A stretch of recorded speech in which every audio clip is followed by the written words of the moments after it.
నమస్తే. Welcome to our channel. ప్రస్తుతం మనతో ప్రముఖ ఆధ్యాత్మికవేత్త, గణపతి దత్త ఉపాసకులు మురళీధర్ శర్మ గారు ఉన్నారు. వారితో మాట్లాడదాం. నమస్తే గురుగారు. మహాదేవ శ్రీమాత్రే నమః. డబ్బు కోసం ప్రతి ఒక్కళ్ళు ఉదయం లేచిన దగ్గర నుంచి పరుగులు మొదలవుతూనే ఉంటాయండి. అందరికీ అంతే కూడా కదమ్మా. అందరికీ ధనం కూడా మూలం ఇదం జగత్. ఇదం జగత్తు అవును. అనేటువంటిది ఒకటి. ఇక్కడ పెద్దలు చెప్పినటువంటి మాటలు, సూక్తులు ఇప్పుడు నిజము అని నిర్ధారణ చేసుకునేటువంటి వయస్సు ఉమ్, నాదా, లేదా ఈ సిచ్యువేషనా, లేదా నా వల్ల మీకు తెలియజేస్తున్నానా తెలియడం లేదు. కానీ నేను ఇప్పుడు ఇక్కడ కొత్త ఒక వింత, పాత ఒక రోత. రోత. అవునండి. పెద్దల మాట సద్దన్న మూట. ఉమ్, ఈ పెద్దల మాట సద్దన్న మూట అని కానీ, కొత్త ఒక వింత పాత ఒక రోత అనేటువంటిది కానీ, ఇది ఇప్పుడు మీ క్వశ్చన్ కంప్లీట్ చేయని చెప్తాను నేను. డన్ అండి. అయితే అదే మీరు అన్నట్టు ధనం మూలం ఏదో ఇదం జగత్ అనుకున్నా లేదు. సిరివెన్నెల గారు ఎవరో ఒక కవి రాసినట్టు డబ్బునే డబ్బనే గుండెల్లో పెట్టుకోరా అన్నట్టు అవును, వాస్తవం. ఇప్పుడు నిజంగా డబ్బుకే అది డబ్బుని, లబ్బు డబ్బని, Yes. అవును, గుండెల్లో వాస్తవం. పెట్టుకోరా బా, బా, అని నిజంగా అటువంటి డబ్బుని అంటే ఎవరు ఏం చేయలేమండి. ఇంకా అంత ప్రాముఖ్యత పెరిగిపోయింది దానికి. ఇప్పుడు మనం కాదు అని కూర్చోవడానికి లేదు. అవును. సో చాలా మంది కష్టపడతారు, కష్టపడినందుకు డబ్బులు వస్తాయి, కానీ ఆ డబ్బులు నిలబడవు. అవి ఏంటంటే వచ్చిన వారం రోజులు, నెల రోజులు ఆ ఖర్చులకి దాచుకోవాల్సిన డబ్బులు. అంటే మీరు ఇందాక పెద్దవాళ్ళు అంటే నాకు కూడా గుర్తొచ్చింది. మా తాతయ్య గారు ఎప్పుడో ఒక మాట చెప్పేవారు, ఒక రూపాయి వస్తే 75 పైసలు నువ్వు ఖర్చు పెట్టే అర్హత ఎప్పుడు వస్తావంటే 25 పైసలు పక్కన పెట్టినప్పుడే అని చెప్పేవారు మా తాతయ్య గారు. సూపర్, సో వాస్తవం. ఇప్పుడు అలా లేదండి. ఆ రూపాయి ఖర్చు పెట్టేగా పోని ఇంకా ఎక్కడైనా అప్పు తెచ్చుకోవాలి. 15 రోజులకి నెల జీతం ఖర్చు అయిపోతుంది. ఎందుకంటే బయట అలా ఉన్నాయి రేట్లు.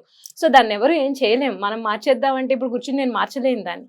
కానీ ఆ ప్లానింగ్ లేకపోవడం వల్ల కానివ్వండి, లేదు వచ్చిన డబ్బు కొంతమందికి అనుకోకుండా సడన్ గా ఏవో సమస్యలు వస్తాయి. అది నెల రోజులు రావాల్సిన జీతం కాస్త 15 రోజులకే ఖర్చు అయిపోతుంది. ఆ తర్వాత మళ్ళీ అప్పులకు వెళ్లాల్సిన పరిస్థితి. ధన సమస్యలు అంటే ఏంటంటే డబ్బు రావడం కాదండి, డబ్బుని ఎలా ఖర్చు పెట్టాలో తెలియకుండా ఖర్చు అయిపోవడం అనేది ధన సమస్యల్లో మూల కారణం అని నేను అనుకుంటాను. సో అంటే మనకి ఇప్పుడు డబ్బు వస్తుంది కదా, అది ఖర్చు అవ్వకుండా అది మనం అనుకున్నట్టు నిలవ ఉండాలి. మన చేతిలో ఆ లక్ష్మీదేవి ఉంచుకోవాలి అంటారు కదా. సో అలా నిలబడాలి అంటే ఎటువంటి పరిహారాలు పాటించాలో చెప్పండి గురుగారు. తప్పకుండా అమ్మా. ఇక్కడ ముఖ్యంగా కొన్ని శాపాలు. ఇప్పుడు ఉదాహరణకు మీరు మీ సొంత చెల్లె ఉంది. సొంత చెల్లె నుండి మనీ రిలేటెడ్ మీకు సహాయం పొందుతూ ఉన్నారు. సో మీ వయసు వారి వయసు కావచ్చును, కొంత దగ్గరగా ఉంది.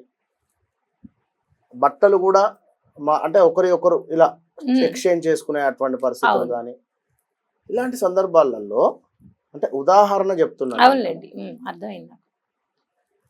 తనకు సంబంధించినటువంటి మనీ మీరు తీసుకుంటున్నారు. తనకు సంబంధించినటువంటి వస్త్రాలు కావచ్చును, తనకు సంబంధించినటువంటి పనులు కావచ్చును, ఏదైనా ఆమె ద్వారా మీరు లబ్ధి పొందుతున్నారు. ఇక్కడ మనము థ్యాంక్ఫుల్గా ఉండాలి. ఇక్కడ మనము గ్రాటిట్యూడ్గా ఉండాలి. ఇక్కడ కృతజ్ఞతా భావంతో ఉండాలి. సో తనకు ఒక కవచం లాగా మనం ఉండాలి. అంతేగాని తను ఏదో కష్టంలో ఉంది అంటే లైట్ తీసుకునడం, మీరు పోనీ నేను వేరే పని మీద ఉన్నా, బిజీగా ఉన్నా, మళ్ళీ చేస్తా, అవాయిడ్ చేయద్దు. ఉదాహరణ మీకు చెప్పిన, నేను నా కింద ఒకరు పని చేస్తున్నాను. సో తను ఎప్పటికప్పుడు కారును నీట్గా పెడతాడు అనుకుందాం. ఉదాహరణ, కారును ఎప్పటికప్పుడు నీట్గా పెడతాడు, చూడడం కానీ ఇంత డస్ట్ లేకుండా పెడతాడు మా కార్డు. ఉదాహరణ, నేను ఎప్పటికప్పుడు చాలా థ్యాంక్ యూ, చాలా బాగా పెడుతున్నావు, అసలు నీ అద్భుతంగా మెయింటైన్ చేస్తున్నావు, చాలా థ్యాంక్ యూ, సంతోషం వేస్తున్నావు అని.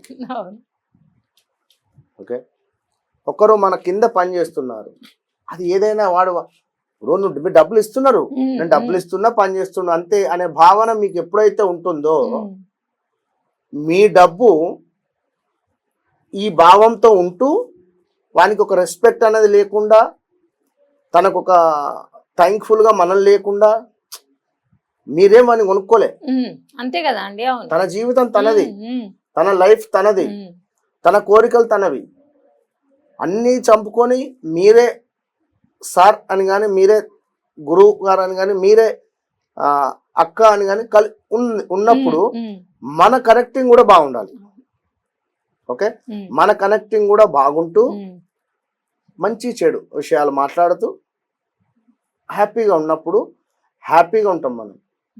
ఎప్పుడైతే మనము మన వర్కర్స్తో కానీ, మన చుట్టూ ఉండేటువంటి వ్యక్తులతో కానీ, బంధువులతో కానీ అవసరానికి వాడుకొని విడిచిపెట్టి వల్ల అంటే ఒక యూజ్ అండ్ త్రో లాగా ఉన్నా, ఇప్పుడు మీకోసం వారు ఒక 1 hour టైం వేస్ట్ చేయించినా కూడా నాకు బాధ అనిపిస్తుంది. మనం వివరం ఆ గంట సమయం తీసుకోవడానికి వన్ టైం వంది అక్కడ. సో నువ్వు అక్కడ 500 ఇస్తున్నావా 1000 ఇస్తున్నావా అయ్యో. నేను చాలా మటుకు అంతకుముందు క్యాబ్ డ్రైవర్స్ కు మనం పే చేస్తాం అయిపోయింది, బట్ థ్యాంక్ యూ చెప్పే నేను కార్ దిగేది ఇప్పటికీ. ఎందుకంటే ఇది అవసరం, ఈ కాలానికి అవసరం ఇది. సో ఇలా మనం ఎప్పుడైతే ఉంటలేమో, ఎప్పుడైతే అహంకారంతో మనం ఉంటున్నామో, వాని పని అది నా పని ఇది ఏంది వానితో మాట్లాడేదాన్ని కానీ, లేదా ఇప్పుడు వాని సమస్య ఏంది అనేది మనం తెలుసుకొని సహాయం చేసే గుణం మన దగ్గర ఉండాలి. ఫస్ట్ నేను చెప్పేది సహాయం చేసే గుణము. ఇప్పుడు ఇందాక నేను మీ టాపిక్ ఎందుకు చెప్పిన సిస్టర్ది అంటే, ఇక్కడ సోదరి మనుల శాపం. ఓకే, మీరు ఆ విధంగా ఉండకుంటే తను ఏమైనా శపించవచ్చు, అది నిజమవుతుంది. తన వస్తువులు మీరు వాడుకున్నారు, తన డబ్బు మీరు వాడుకున్నారు, మీరు టయానికి వెళ్ళలేదు అన్నప్పుడు తను ఏదో తిట్టుకుంటుంది. అన్నావా ఒక్కసారి అంటే ఓకే, ఇట్లనే చేస్తూ ఉంటే శాపంగా మారుతుంది. ఈ శాపం ఎటుపోతుంది? మనం కష్టపడ్డ డబ్బు హరించకపోవడం కానీ, హాస్పిటలైజ్డ్ వెళ్ళిపోవడం కానీ. ఇదే విధంగా గురువులపై నింద, గురువులాంటి పూజ్యులను మాట్లాడినా, పూజ్యులతో మన రెస్పెక్ట్ లేకుండా మాట్లాడినా, పూజ్యులకు సంబంధించింది ఇవాళ కాకుండా రేపైనా వాళ్ళ మనసు బాధపడుతూ ఉన్న కారణం నువ్వే. సో ఇప్పుడు కాకుండా ఏదో సమయంలో ఏదో శాపం, నోరు జారుతుంది, ఏదో ఇబ్బంది అవుతుంది. తండ్రితో ప్రేమగా ఉండకున్నా, తండ్రి ఏమైనా ఇబ్బందిగా పెట్టినా, వీడు నాశనం కానీ, వీడు నాకు కడుపున చెడగొట్టాడు వీడు అనేటువంటి భావన మనం కల్పించిన ఇబ్బంది మనకు. తల్లి, గురువులు, ఫ్రెండ్స్, కుజుడు ఏమిటి? భూమి మీద మనం ఇలాంటి ఇబ్బంది ఉన్నప్పుడు ల్యాండ్ మీద డబ్బులు ఇన్వెస్ట్మెంట్ పెట్టేస్తాము, లాస్ అయిపోతాం. ఇక మరీ ముఖ్యంగా తండ్రి, ఉద్యోగానికి సంబంధించినటువంటి సమస్యలు ఎదురైతాయి. ఇలా కొల్లలు. నేను ఉదాహరణ మాత్రమే చెప్పిన, ఆ చాట్ ఓపెన్ చేస్తే అర్థమైపోతుంది ఏమిటి పరిస్థితి అని. కనుక ధనం మూలం ఇదం జగతే, బట్ మనం ఏమిటి అనేది మన గుండెకు అంతరాత్మకు తెలుసు. అంతే కదా. సో మన దగ్గరికి ఎప్పుడు రావాలి, ఎట్ట రావాలి, ఏమిటి అనేది అమ్మవారికి తెలుసు. సో ఎప్పుడైనా సహాయం చేసే గుణం ఉండాలి. సహాయం చేయలేని గుణం ఉంటే నీ దగ్గర డబ్బు ఉండని, పేరు ప్రఖ్యాతలు ఉండని, ఏదో ఒక సమయానికి అది జీరో అయి కూర్చుంటుంది. లక్షలు హాస్పిటల్లో బిల్స్ అవుతాయి. ఇక్కడ రూపాయి ఖర్చు పెట్టలోనే నువ్వు లక్షలు కడతావు అక్కడ. అవునండి, చాలా మంది చూస్తూ ఉంటాం. సో పద్ధతి మార్చుకోవాలి. సో ఇలాంటి సబ్జెక్ట్స్ మీరు అన్నటువంటి కష్టపడి ఇదంతా ఎందుకు చెప్పినా వాళ్ళు అర్థం చేసుకోవాలి. సో ఖచ్చితంగా ఎవరైతే గోమూత్రాన్ని తీసుకొని కొంత బకెట్లో వేసి చక్కగా కడప, ఇంటి బయట ఉండేటువంటి గడపను చక్కగా కూడా కడిగి, ఇల్లు మొత్తము కూడా ఈ యొక్క మన తను ఏమంటారు కింద వేసేది తడిగుడ్డ పెడుతూ మొత్తం ఇల్లంతా తుడుచుకోవడం వల్ల ఎక్సలెంట్ లక్ష్మీదేవి అనుగ్రహం ఉంటుంది. అడుగు పెడుతుంది అమ్మవారికి. ఇట్లా కష్టపడి మీరు సంపాదించిన డబ్బు ఎక్కువగా కూడా ఖర్చు కాకుండా ఉంటుంది. ఎప్పుడు నేను చెప్పిన అన్ని పాటిస్తూ చేయాలి. ఇది ఒకటే చేసేసా వదిలేయడం ఇది కాకుండా చేస్తూ Right. చెప్తున్నా, ఉమ్, ఇది చేస్తూ ఇది ఇప్పుడు ఇది కూడా ఈ వీడియోలో చెప్తున్నా నేను, ఈ పని చేసేటువంటి వారిని కూడా తిట్టుకుంటారు. ఉమ్, ఈ పని ఏమో చక్కగా రాలేదు, ఈ టైంకి రాలేదు, దీని మ్మ్. సంగతి ఏందో, దీని మ్మ్. కథ ఏందో తీసేస్తామా, వారిని కూడా గౌరవించాలి. ఉమ్, అంతే.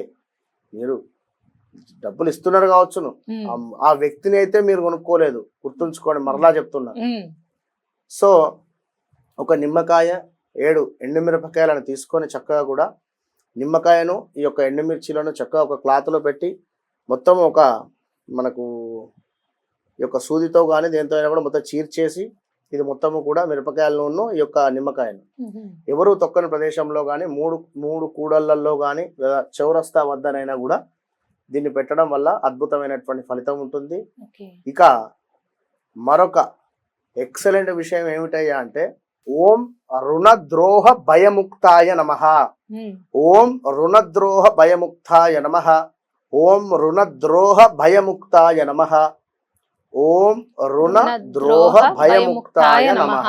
ఉమ్, ఇది జపించడం వల్ల ఈ మంత్రం మనకు రావాల్సిన ధనము కానీ బ్లాకేజెస్ కానీ ఉమ్, రిలీజ్ అయిపోతాయి. మినిమం 108 నుండి 1000 సార్లు చదవండి, 1008 సార్లు. ఉమ్, దీని తర్వాత చపాతి, ఉమ్, గోధుమ పిండితో చేసినటువంటి చపాతి, అందులో కొంత బెల్లం కలిపినటువంటి చపాతీని ఉమ్, ఒక 5 చపాతీలు చక్కగా కూడా బుధవారం రోజు మీరు లేదా ఆదివారం రోజు, సోమవారం రోజు, ఇట్లా ఈ 3 రోజులలో మంగళవారం అయినా పర్వాలేదు, ఈ 5 చపాతీలు కూడా చేసి పేదవారికి దానంగా ఇచ్చే ప్రయత్నం చేయండి. ఓకే. లేదు అనుకుంటే ఎక్కడైనా ఉమ్, ఆవుకు చెప్పండి, ఆవుకు ముందే వెళ్ళి చపాతీ పెట్టేసి చేతులు కడుక్కొని రాకుండా ఉమ్, 2 నిమిషాలు దాని దగ్గర కూర్చొని కాస్త మచ్చిక చేసుకుంటూ, తల్లి పరిస్థితి ఇది, నాకు పలానా ఫాలో అయితే కనుక, ఎందుకంటే రిజల్ట్ వస్తాయని ప్రతి ఒక్కళ్ళు చెప్తూనే ఉంటారు మీరు 100%. ఎండీస్ కి. సో కాబట్టి ఎక్కువ ఖర్చులు అవుతున్నాయి అనుకున్న వాళ్ళు ఇటువంటి పరిహారాలు పాటిస్తే రిజల్ట్ ఉంటుంది. ధన్యవాదాలు. మహాదేవ్.